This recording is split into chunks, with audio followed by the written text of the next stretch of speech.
तो चलिए दोस्तों, जितने भी छात्र एग्जाम देने वाले हैं बिहार बोर्ड से मैट्रिक परीक्षा, दोस्तों यहाँ पे साइंस का हम लोग 15 फरवरी को जितने भी छात्र एग्जाम देने वाले हैं साइंस का, दोस्तों विज्ञान का, चाहे पहली पाली में हो या फिर द्वितीय पाली, दोनों छात्रों के लिए ये वीडियो बहुत ही इंपॉर्टेंट होने वाले हैं, क्योंकि यहाँ से कई सारे क्वेश्चन आप सभी को सीधे एग्जाम्स में देखने को मिलेंगे। काफ़ी इंपॉर्टेंट है दोस्तों और वायरल है सारे ऑब्जेक्टिव। मैं आप लोगों को थोड़ा सा पैटर्न बता दूं। 80 क्वेश्चन रहेंगे जिसमें से आपको सिर्फ और 40 का जवाब देना है। 20 आपको लघु उत्तरीय रहेंगे जिसमें से 12 का जवाब देना है। 6 आपको दीर्घ उत्तरीय रहेंगे जिसमें से 3 का जवाब देना है। टोटल जो समय मिलेंगे 2 घंटे 45 मिनट, और पूर्णांक जो रहेगा फुल मार्क्स वो आपको 80 देखने को मिलेंगे। ठीक है, तो चलिए एक एक प्रश्न हम लोग देखते हैं यहाँ पे दोस्तों। जितने भी छात्र एग्जाम देने वाले हैं बिहार बोर्ड से 15 फरवरी को साइंस का, दोस्तों विज्ञान का, आप सभी के लिए वीडियोज़ काफ़ी इंपॉर्टेंट होने वाले हैं। सभी सब्जेक्ट का हम लोग लेकर आते हैं दोस्तों। वीडियो को लाइक कर लीजिए, चैनल को सब्सक्राइब करके बेल आइकन को सारे प्रेस कर देना, ताकि इसी तरीके से हम लोग नए वीडियो लेकर आऊँगा नोटिफिकेशन आपको मिल जाया करेगा। ठीक है, तो चलिए हम लोग यहाँ पे स्टार्ट करते हैं। पहला प्रश्न देखते हैं। पहला प्रश्न की बात करें दोस्तों तो यहाँ पे पहला प्रश्न पूछा गया है कि पाइरूवेट के विखंडन से कार्बन डाइऑक्साइड, ठीक है, जल तथा ऊर्जा देता है। देखिए क्या कहा गया है कि पाइरूवेट को विखंडन से जो हमको प्राप्त होता है CO2 होता है, H2O और एनर्जी प्राप्त होता है। तो यह क्रिया जो है यह क्रिया जो होती है किस में होती है। ठीक है, बहुत ही लाजवाब क्वेश्चन है दोस्तों, प्रीवियस ईयर्स में कई बार देखने को मिलेंगे। और याद कर, यहाँ पे देखो ये भी प्रश्न इस साल आप लोगों को देखने को मिलेंगे, पहली और द्वितीय पाली दोनों में। कहा गया है कि पाइरूवेट के विखंडन से CO2 गैस, जल तथा ऊर्जा निकलता है। तो यह क्रिया किस में होती है? कोशिका द्रव में होती है, माइटोकॉन्ड्रिया में होती है, हरित लवक में होती है, या फिर केंद्रक में होती है। तो देखिए ये जो होता है ना, ये क्रिया वो होता है माइटोकॉन्ड्रिया में। ठीक है, माइटोकॉन्ड्रिया में जो है पाइरूवेट के विखंडन से, ये भी पूछा जा सकता है किस में कार्बन डाइऑक्साइड, जल तथा ऊर्जा होती है, और किसके विखंडन से? तो पाइरूवेट के विखंडन से। ठीक है, इस तरह के प्रश्न आप लोगों के एग्जाम से पूछे जाते रहे हैं। तो सही उत्तर क्या हो जाएगा? एक का बी। चलिए सेकेंड नंबर प्रश्न देखते हैं कि निम्नलिखित में से कौन सा पदार्थ लेंस बनाने के लिए प्रयुक्त नहीं किया जा सकता है। बच्चा देखो, जल है, कांच है, प्लास्टिक है, या फिर मिट्टी है। देखिए लेंस बनाने के लिए दो प्रयुक्त किया जाता है, जल का भी प्रयोग किया जाता है, कांच का भी प्रयोग किया जाता है, प्लास्टिक का भी प्रयोग किया जाता है, लेकिन जो मिट्टी होता है ना इसका प्रयोग हम लोग नहीं करते हैं लेंस बनाने के लिए। तो सही उत्तर क्या हो जाएगा? यहाँ पे 2 का डी आपका करेक्ट हो जाएगी। चलिए अगला देख लेते हैं। थर्ड नंबर प्रश्न कहा गया है किसी बिंब का वास्तविक प्रतिबिंब समान आकार का प्राप्त करने हेतु बिंब को उत्तल लेंस के सामने कहाँ रखेंगे। काफ़ी शानदार क्वेश्चन है। कहा गया है कि कोई वस्तु है जो जिसका वास्तविक प्रतिबिंब यहाँ पे समान आकार का प्राप्त करना है। ठीक है, उस वस्तु को उत्तल लेंस पे हम लोग कहाँ रखेंगे? मान लो ये उत्तल लेंस है, ठीक है, और यहाँ पे आपको कोई वस्तु यहाँ पे रखना है, और इसका जो प्रतिबिंब बनेगा वो भी आपको सेम बनाना है, समान आकार का बनाना है। ठीक है, तो उस वस्तु को हम लोग कहाँ रखेंगे? फोकस पर रखेंगे, वक्ता केंद्र पर रखेंगे, अनंत पर रखेंगे, या फिर प्रकाश ये केंद्र पे। ठीक है, ये वो होता है आपका प्रकाशीय केंद्र, या फिर इस पे रखना है। देखिए दोस्तों, इस तरह के प्रश्न आप लोगों को फोकस पे रखना होगा वस्तु को। ठीक है, जब फोकस पे रखोगे तो इसका जो जो प्रतिबिंब बनेगा वो सेम आकार का होगा। ठीक है, तो सही उत्तर क्या हो जाएगा? 3 का ए करेक्ट हो जाएगी। आपको फोकस पे रखना है। चलिए अगला देख लेते हैं, फोर्थ नंबर। ठीक है, कहा गया है कि सामान्य दृष्टि से वयस्क के लिए सुस्पष्ट दर्शन की अल्पतम जो दूरी लगभग होती है वो कितनी होती है। काफ़ी शानदार प्रश्न है दोस्तों। कहा गया है आपका कि समान दृष्टि से वयस्क के लिए सुस्पष्ट दर्शन की जो अल्पतम दूरी, न्यूनतम, जिसको हम लोग न्यूनतम भी बोलते हैं, वो होता है आपका 25 सेंटीमीटर। क्या होता है? 25 सेंटीमीटर। तो ऑप्शन नंबर क्या हो जाएगा? 4 का सी करेक्ट हो जाएगी। चलिए 5 नंबर देखते हैं कि लोहे की परमाणु संख्या कितनी है। तो लोहे की जो परमाणु संख्या है, जिसको हम लोग Fe से निरूपित करते हैं, सिंबल होता है, ये संकेत कहलाता है। तो ये आपका जो इसका परमाणु संख्या है वो होता है 26। क्या होता है? 26 होती है। चलिए नेक्स्ट प्रश्न देखते हैं कि कोई विलयन लाल लिटमस पत्र को नीला कर देता है, उसका pH जो होगा वो कितना होगा। देखिए कोई भी चीज़ विलयन जो होता है वो लाल लिटमस पत्र को नीला कर देता है, वो कहलाता है, देखो यहाँ पे, ठीक है ना, वो कहलाता है आपका क्षार कहलाता है। ठीक है, क्षार जो है ये आपका लाल लिटमस पत्र को नीला कर देता है, और अम्ल जो है वो नीले लिटमस पत्र को लाल कर देता है। तो देखिए यहाँ पे जो क्षार कहलाएगा वो 10 यहाँ पे इसका pH मान होगा। ठीक है, देखो एक ट्रिक भी बता देता हूँ, जब भी इस तरह के प्रश्न पूछ जाएंगे लाल लिटमस पत्र को नीला कर दो, उसका pH मान कितना होगा। देखिए 3 ऑप्शन आपको 7 से ज़्यादा या फिर 7 से कम दिया रहेगा। ठीक है, 3 ऑप्शन क्या है? 7 से ज़्यादा या फिर 7 से कम।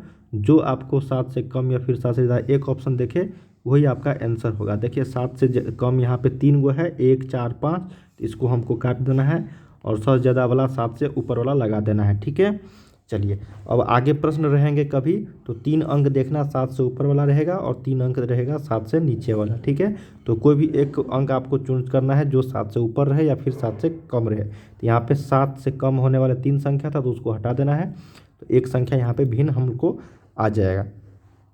7 नंबर देखते हैं कि आधुनिक आवर्त सारणी में वर्गों की संख्या जो होती है वो कितनी होती है, ग्रुपों की संख्या। ठीक है, तो ये होता है 18। कितना होता है, 18। अगला है दोस्तों कि CHO अभिक्रिया जो मूलक है उसको हम लोग क्या कहते हैं। देखिए CHO, ठीक है ना, OH था तो उसको हम लोग अल्कोहल बोलते थे। अब यहाँ पे CHO है तो एल्डिहाइड, एल्कोहल, कीटोन, एल्कोहल तो होगा नहीं, कीटोन भी नहीं होगा, एल्डिहाइड बोलेंगे उसको। क्या बोलेंगे, एल्डिहाइड। तो 7 का से उत्तर क्या हो जाएगा, ए यहाँ पे करेक्ट हो जाएगी। ठीक है, 8 का क्या होगा, सॉरी 8 का नंबर है तो एल्डिहाइड हो जाएगा।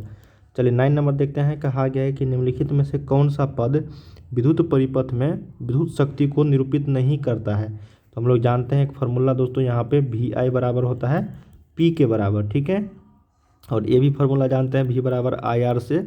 ठीक है ना, तो यहाँ पे हम लोग मान रखेंगे तो P बराबर VI, एक बार रखेंगे V का मान तो IR गुने I, तो ये हो जाएगा आपका I²R।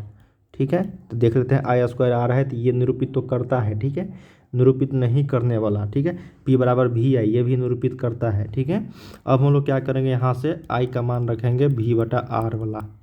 ठीक है, तो P बराबर यहाँ पे VI है तो ये हो जाएगा V गुने I का मान V/R, तो ये हो जाएगा आपका V²/R। इसका मतलब ये भी आपका निरूपित करता है, लेकिन अब बचा कौन, IR², तो इसका मतलब ये निरूपित नहीं करता होगा। ठीक है, तो 9 का सही उत्तर क्या हो जाएगा, B आपका करेक्ट हो जाएगी, याद रखिएगा।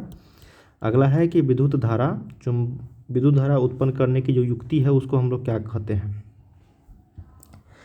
देखिए विद्युत धारा उत्पन्न करने की युक्ति को हम लोग बोलते हैं यहाँ पे जनित्र बोलते हैं। क्या बोलते हैं, जनित्र। ठीक है, अगला है लघु पथन के समय परिपथ में विद्युत धारा का जो मान होता है कितना होता है। देखिए जब भी शॉर्ट सर्किट होता है तो विद्युत परिपथ में जो विद्युत धारा का मान होता है बहुत अधिक बढ़ जाता है। ऑप्शन नंबर क्या हो जाएगा, C। अगला है 12 नंबर की निम्नलिखित में से कौन जैव मात्रा ऊर्जा स्रोत का उदाहरण नहीं है। लकड़ी है, गोबर गैस है, नाभिकीय ऊर्जा, कोयला। तो देखिए जैव मात्रा का जो उदाहरण नहीं है वो नाभिकीय ऊर्जा हो जाएगा, जो यहाँ पे जैव मात्रा का उदाहरण नहीं है। तो ऑप्शन नंबर क्या हो जाएगा, 12 का C।